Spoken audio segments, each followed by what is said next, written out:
ಬಗೆಹರಿಯದ ಹುಳಿಯಾರು ಹೋಬಳಿಯ ಸಮಸ್ಯೆ.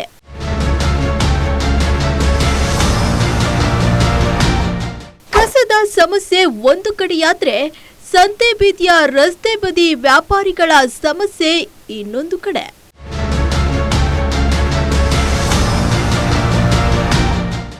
ಬಗೆಹರಿಯದ ಚಿಕ್ಕನಾಯಕನಹಳ್ಳಿ ತಾಲೂಕು ಹುಳಿಯಾರು ಹೋಬಳಿಯ ಸಮಸ್ಯೆ.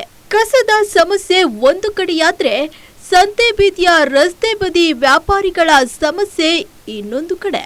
ಚಿಕ್ಕನಾಯಕನಹಳ್ಳಿ ತಾಲೂಕು ಹುಳಿಯಾರು ಹೋಬಳಿಯ ರಸ್ತೆ ಬೀದಿ ಬದಿಯಲ್ಲಿ ರೈತರು ವ್ಯಾಪಾರ ಮಾಡುತ್ತಿದ್ದು ಇಲ್ಲಿ ಸಂತೆ ನಡೆಯುತ್ತದೆ. ಈ ರಸ್ತೆ ಜನನಿಬಿಡವಾದ್ದರಿಂದ ವ್ಯಾಪಾರಕ್ಕೆ ಸೂಕ್ತವಾಗಿದ್ದು ಇಲ್ಲಿನ ಅಧಿಕಾರಿಗಳು ಬೀದಿ ಬದಿ ವ್ಯಾಪಾರಿಗಳನ್ನ ಸ್ಥಳಾಂತರ ಮಾಡುತ್ತೇವೆ ಎಂಬುದೇ ಬೀದಿ ಬದಿ ವ್ಯಾಪಾರಿಗಳ ಆಕ್ರೋಶಕ್ಕೆ ಕಾರಣವಾಗಿದೆ.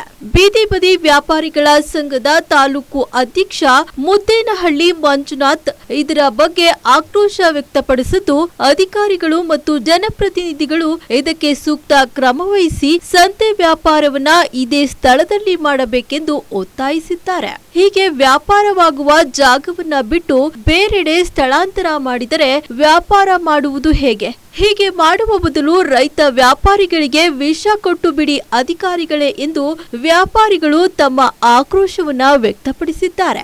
ವ್ಯಾಪಾರಸ್ಥರು ಪ್ರತಿಭಟನೆ ವೇಳೆ ಪ್ರಧಾನ ಕಾರ್ಯದರ್ಶಿ ಆನಂದ್ ಡಿಎಸ್, ರಾಜ್ಯ ಕಾರ್ಯಾಧ್ಯಕ್ಷ ಓಂಕಾರ ಮೂರ್ತಿ ಮತ್ತಿತರರು ಉಪಸ್ಥಿತರಿದ್ದು ಸಂತೆ ವ್ಯಾಪಾರವನ್ನ ಇದೇ ಸ್ಥಳದಲ್ಲಿ ಮಾಡಬೇಕೆಂದು ಆಗ್ರಹಿಸಿದ್ದಾರೆ. ಇನ್ನು ತಾಲೂಕು ಆಡಳಿತ, ಪಟ್ಟಣ ಪಂಚಾಯಿತಿ ಆಡಳಿತ ಹಾಗೂ ಜನಪ್ರತಿನಿಧಿಗಳು ಮತ್ತು ಅಧಿಕಾರಿಗಳು ಈ ಸಮಸ್ಯೆಯನ್ನ ಹೇಗೆ ಬಗೆಹರಿಸುತ್ತಾರೆ ಕಾದು ನೋಡಬೇಕಿದೆ.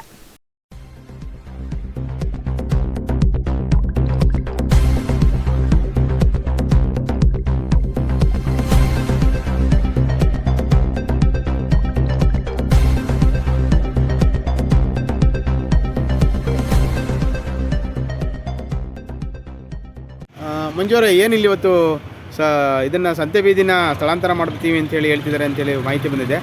ಜನಗಳೆಲ್ಲ ಸೇರ್ಕೊಂಡಿದ್ದಾರೆ. ನೀವು ತಾಲೂಕು ಅಧ್ಯಕ್ಷರಾಗಿ ಏನು ಹೇಳ್ತಿದ್ದೀರಿ ಇದಕ್ಕೆ? ಸರ್ ಏನು ಹೇಳ್ತೀನಿ ಅಂತಂದರೆ, ನಮಗೆ ಇದೇ ಜಾಗನ ದಯವಿಟ್ಟು ಸ್ಥಳಾಂತರ ಮಾಡ್ದಂಗೆ ಇದೇ ಜಾಗನ ಅಲರ್ಟ್ ಮಾಡಿಕೊಡ್ಬೇಕು. ಆಮೇಲಾಗಿ ರೈತ ನಮಗೆ ಈ ಜಾಗ ಬಿಟ್ಟರೆ ಬೇರೆ ಜಾಗ ಇಲ್ಲ, ಜಾಗ ಈ ದಿನಕ್ಕಿಂತ ಬೇರೆಗೆ ನಮ್ಗೆ ಇದೇ ಜಾಗ ಅಲರ್ಟ್ ಮಾಡ್ಕೊಡ್ಬೇಕು ಅಂತ ಕೇಳ್ತಾ ಇದ್ದೀನಿ. ನೀವೀಗ ಬೀದಿ ಬದಿ ವ್ಯಾಪಾರಿ ಸಂಘದ ತಾಲೂಕು ಅಧ್ಯಕ್ಷ ಆಗಿದ್ದೀನಿ. ತಾಲೂಕು ಅಧ್ಯಕ್ಷ ಆಗಿದ್ದೀರಾ. ಮತ್ತು ಏನು ಹೇಳ್ತೀರಿ ಈಗ? ಇಲ್ಲ ಇಲ್ಲಿ ಕೊಡೋಕ್ಕಾಗಲ್ಲ ಅಂತ ಏನಾದರೂ ಅವರು ಇದು ಮಾಡಿದ್ರೆ ಏನು ಮಾಡ್ತೀರಾ? ಕೊಡೋಕ್ಕಲ್ಲ, ಇದು ಜಾಗ ಬಿಟ್ಟು ಬೇರೆ ಜಾಗ ಇಲ್ಲ.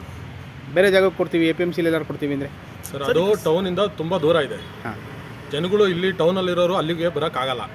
ಇನ್ನೊಂದು ಮೇನ್ ರೋಡ್ ಪಕ್ಕ ಇರೋದ್ರಿಂದ ಅಲ್ಲಿ ಟ್ರಾಫಿಕ್ಕಿಗೂ ತೊಂದರೆ ಆಗುತ್ತೆ. ಸುಮಾರು ಆಕ್ಸಿಡೆಂಟ್ಗಳು ನಮ್ಮ ಕಣ್ಣೆದುರುಗಡೆ ನಡೆದಿದ್ದಾವೆ. ಬೇಕಾದ್ರೆ ಸ್ಟೇಷನ್ಗೆ ಹೋಗಿ ಅವ್ರು ವಿಚಾರಣೆ ಮಾಡಲಿ. ಮತ್ತು ಇಲ್ಲಿ ಟೌನಲ್ಲಿ ಬರೋದಕ್ಕೂ ಹತ್ರ ಆಗುತ್ತೆ, ನಮಗೂ ಎಲ್ಲರಿಗೂ ದೂರ ಆಗುತ್ತೆ. ಹಂಗಾಗಿ ನಮ್ಗೆ ಇದು ಮುಂಚೆ ಇದು ಇವಾಗ ನಡೆಸಿರೋದು ಸುಮಾರು ವರ್ಷದಿಂದ ನಡೆಸ್ಕೊಂಬಂದಿರೋದು. ಇಲ್ಲಿ ಯಾವುದೇ ರೀತಿ ತೊಂದರೆ ಏನೂ ಆಗಿಲ್ಲ. ಬಟ್ ಏನಕ್ಕೆ ಅಂತ ಈ ಥರ ಮಾಡಿಸ್ತಾರೆ ಅಂತ ಗೊತ್ತಾಗ್ತಾ ಇಲ್ಲ. ನಾವೀಗ ರೈತರುಗಳಿಗೆಲ್ಲ ತುಂಬ ಹತ್ರವಾಗಿರೋದಿದೆ. ಬಸ್ ಸ್ಟ್ಯಾಂಡಿಂದ ಜನಗಳು ಬರೋದಕ್ಕೆ ಅಲ್ಲಿ ಎಲ್ಲದಕ್ಕೂ ಇಲ್ಲಿ ಹತ್ರ ಆಗಿರೋದ್ರಿಂದ ಇದು ಬೇರೆ ಕಡೆ ಆಗ್ಸೋದ್ರಿಂದ ಮುಂದಕ್ಕೆ ಸುಮ್ಮನೆ ತೊಂದರೆ ಆಗುತ್ತೆ. ಎಲ್ಲ ನೋಟಿಸನ್ನು ಇಶ್ಯೂ ಮಾಡಿದ್ದಾರಾ? ನೋಟಿಸ್ ಕೊಟ್ಟಿದ್ದಾರಾ? ಯಾವ ಥರ ಮಾಡಿದ್ದಾರೆ? ಇಲ್ಲ ಸರ್, ಆ ಥರ ಅದು ಕೊಟ್ಟಿಲ್ಲ. ಮತ್ತೆ ಏನಂತ ಹೇಳ್ತಿದ್ದಾರೆ? ಬಟ್ ಬಂದು ಹೇಳಿದ್ರೆ ಅಷ್ಟೇ, ಹೇಳಿಕೆ ಕೊಟ್ಟದ್ದು ಹೇಳಿದ್ರೆ ಅಷ್ಟೇ. ಏನಂತ ಹೇಳಿದರೆ, ಜಾಗ ಇಲ್ಲಿ ಹಾಕ್ಬಿಡಿ, ತರಕಾರಿ ಅಂಗಡಿಗಳು ಹಾಕ್ಬಿಡಿ ಅಂತ ಹೇಳಿದಾರಾ? ಯಾರು ಹೇಳಿರೋದು? ತಹಸೀಲ್ದಾರ್ ಮೇಡಮ್ ಅವರು ಮತ್ತು ಚೀಫ್ ಆಫೀಸರ್ ಬಂದು ಹೇಳಿದ್ದಾರೆ. ಹಾಂ ಹಾಂ